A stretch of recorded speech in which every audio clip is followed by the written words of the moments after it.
Early learning can happen in the kitchen. Our littles are always watching us. Mostly, it happens during the simplest, everyday moments, like cooking. They want to do what we do, and it builds their confidence. It's all gone. All gone.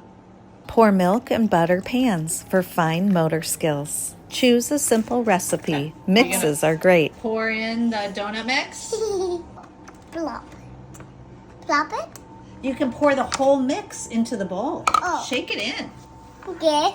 Following recipe instructions builds receptive language skills. Shaked. Is it all in? Yeah. There's cause and effect and opportunities for regulation. I say slow.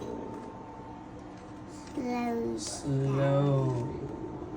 Oh, so slow. Woo! Plop.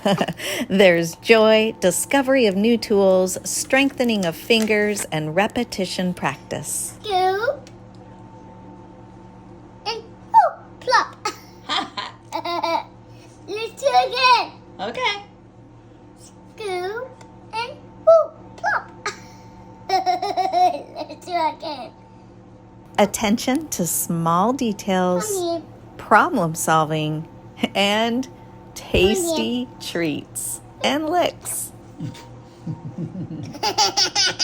There will be giggles and moments of shared joy, I promise. Cooking is messy. Messes happen, and that's okay. Even that needs modeling and practice. Beep beep. Feeling supported in messy moments and sharing small joys like this are priceless. Working together builds bonding and attachment. Tap tap tap tap. Are you ready? I'm gonna lift it up. Love and learning happens in the kitchen.